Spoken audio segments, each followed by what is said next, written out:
I met Rachel in first grade when I first moved here from New Jersey.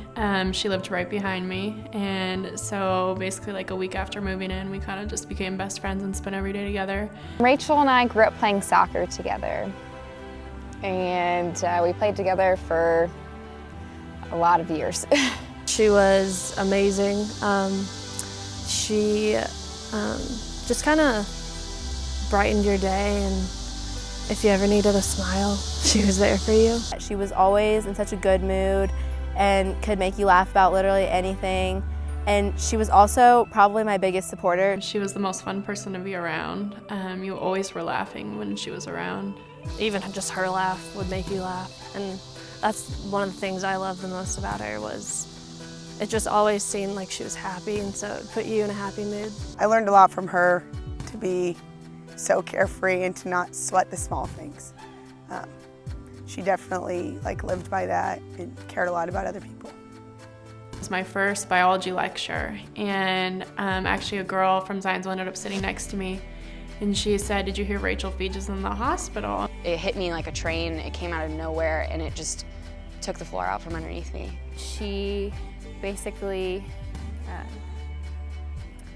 just said, Rachel's in a coma. She fell down a flight of stairs. She told me that I needed to come down to Bloomington because Rachel was dying. I didn't realize I was permanently going to be saying goodbye to my best friend. She basically told me that Rachel didn't make it. I just froze. I was with my friend, and I just kind of froze, and life continued on around me. We drove down to Bloomington to say goodbye, which was very surreal. My whole world got flipped upside down. And then we got to the hospital, and then I saw her there, just looking just beautiful as ever, but just not there anymore.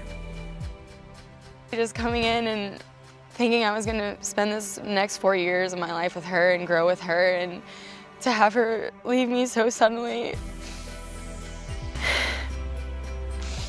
is a sad tragedy. To this day, it's still just, I half the time just think that she's still here and that she's just away at school, just because, since she did go to IU, it just feels like that would be right. I still struggle with why it happened to her. I don't think that's something that I'm ever going to be able to come to terms with, at least not for a while. I went through a lot of counseling, and I went through a lot of problems with depression, and I thought about her every single day, still do. It was really hard to start to understand that she wasn't going to be there anymore, and our lives were going to have to keep going, and they were going to change. I try and enjoy every moment. I think some of the hardest times for me, though, are whenever I have something exciting happen to me and Rachel isn't there for me to tell her.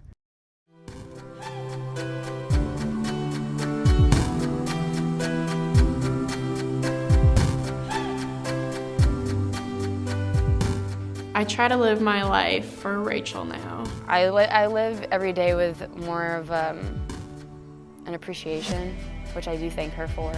I think she would want us to keep doing what we have been doing in order to help people so that they don't have to go through the same thing she did and the same thing we have and her family has. Sometimes it's okay to ask for help, and that the risks of getting in trouble for it or anything else, it's just not as great as losing someone, and I think that's very important to remember.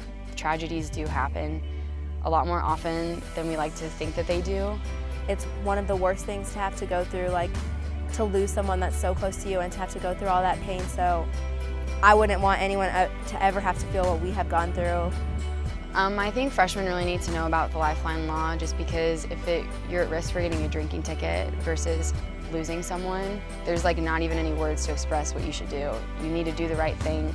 You have to save this person's life. Remember when you go out that if you see someone that isn't okay, you need to remember that that's someone's friend, their daughter, their sister, brother, and to reach out to them, whether you know them or not, because I don't ever want someone to have to go through what we've all had to go through. Basically, just the biggest part of our program is make the call. no matter what, if you're just questioning it, just make the call, because that person is somebody's best friend, it's somebody's daughter, it's somebody's sister, teammate. Like, there's somebody, even if you don't know them, there's somebody's best friend.